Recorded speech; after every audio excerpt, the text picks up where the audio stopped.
नमस्कार, मैं हूं Iqbal Parvez. India news desk में आपका स्वागत है। पिछले कुछ महीनों से भारत देश की बदनामी पूरी दुनिया भर में हो रही है। यहाँ के भाईचारे को बदनाम किया जा रहा है, यहाँ हिंदू मुसलमान की एकता को बदनाम किया जा रहा है, जिसकी बदनामी दुनिया भर में हो रही है। आप ये कह सकते हैं कि दुनिया भर में देश की नाक कट रही है। इसका जिम्मेदार कौन है? गोदी मीडिया बहुत हद तक जिम्मेदार है, मोदी सरकार जिम्मेदार है, अंधभक्त जिम्मेदार हैं, भारतीय जनता पार्टी की जो आईटी सेल है वो जिम्मेदार है। जब से एनआरसी और सीएए आया, पूरी दुनिया भर में देश की नाक कटी, पूरी दुनिया में इसका विरोध हुआ। उसके बाद दिल्ली में दंगा हुआ और उसके बाद अब जब कोरोना भारत में आया तब भी इसे हिंदू मुसलमान में बांट दिया गया, जिसकी वजह से देश की बदनामी हो रही है। देश की गोदी मीडिया ने कोरोना को मुसलमान बना दिया। भारत में कोरोना को लाने का जिम्मेदार भी मुसलमान को ही ठहरा दिया। कई जगह पे इसका बहुत बुरा असर पड़ा है। लोग नफ़रत भरी निगाहों से देखने लगे हैं और इसका असर सिर्फ हिंदुस्तान में नहीं बल्कि विदेशों में पड़ रहा है। विदेशों में भारत की नाक कट रही है, विदेशों में भारत की बदनामी हो रही है। गोदी मीडिया द्वारा फैलाई गई भारत में इस नफ़रत का खमियाजा मुसलमानों को भुगतना तो पड़ ही रहा है, लेकिन इसका खमियाजा हिंदुओं को भी भुगतना पड़ सकता है। ख़ास तौर से वो हिंदू भाई जो देश से बाहर काम करने जाते हैं, गल्फ़ कंट्रीज़ में रहते हैं, खाड़ी देशों में रहते हैं, वहाँ जाकर रोज़ी रोटी कमाते हैं, मेहनत करते हैं, अपने परिवार का पेट पालते हैं। वो हिंदू भाई मुसलमानों के निशाने पर आ सकते हैं गल्फ़ कंट्रीज़ के। अगर देखें तो वहाँ पे इसके अभियान की शुरुआत भी हो चुकी है। अरब देशों में आम हिंदू भाइयों पर निशाना साधने की तैयारी भी हो चुकी है। वहाँ के ट्विटर हैंडल पर हैशटैग चलाया जा रहा है। उस हैशटैग में लिखा गया है कि send Hindus back to Modi, hashtag send Hindutva back to home, hashtag send militant BJP back.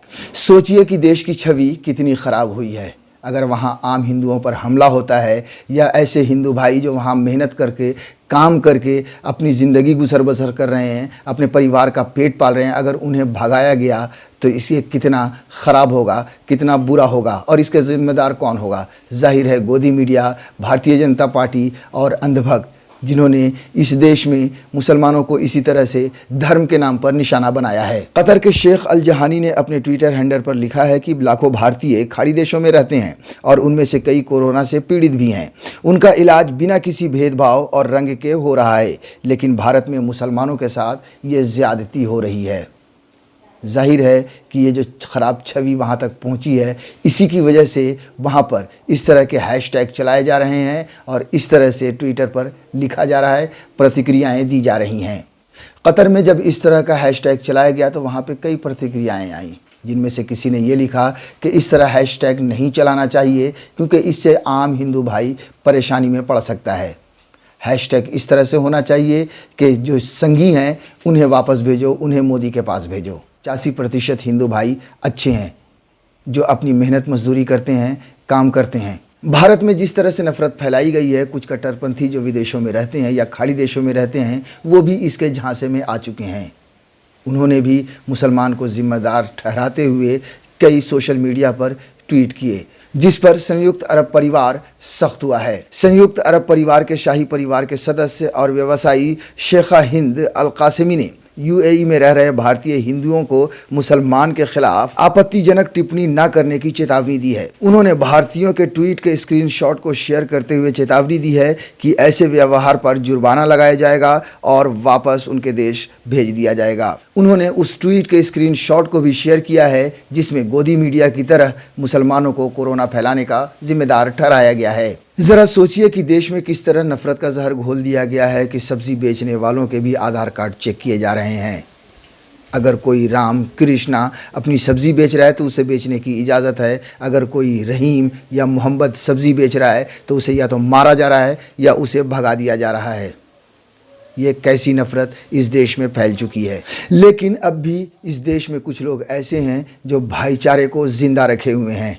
एक ज़िंदा मिसाल है 51 साल के अब्दुल भाई जो सूरत में है, गुजरात के सूरत में। वो पिछले 30 सालों से हिंदू भाइयों की लावारिस लाश का अंतिम संस्कार करते हैं, उसका दाह संस्कार करते हैं। जब भारत में कोरोना फैला, महामारी फैली, लोग मरने लगे, तब वहाँ की म्यूनिसिपैलिटी ने कहा, उनको आगाह किया, उनको बताया कि इस देश में भी बहुत सारे लोग मर सकते हैं, इस राज्य में या इस शहर में भी बहुत सारे लोग मर सकते हैं और उनकी लाशें उनके परिवार को नहीं सौंपी जा सकती हैं। ऐसे में क्या आप उनका अंतिम संस्कार करेंगे? लेकिन अब्दुल भाई ने अपनी जान की परवाह न करते हुए उन लाशों का भी अंतिम संस्कार करने के लिए वो तैयार हो गए। सरकार ने उन्हें पैसे देने के लिए भी कहा, उन्होंने पैसे भी लेने से मना कर दिए। तो इस तरह के भाईचारे की मिसाल भी इसी देश में ज़िंदा है, लेकिन वो संख्या शायद अब थोड़ी कम होती जा रही है, क्योंकि गोदी मीडिया ने, भाजपा के आईटी सेल ने और इस सरकार ने लोगों के दिमाग में इस तरह जहर भर दिया है कि लोग एक दूसरे को शक की निगाह से, एक दूसरे को नफ़रत की निगाह से देख रहे हैं।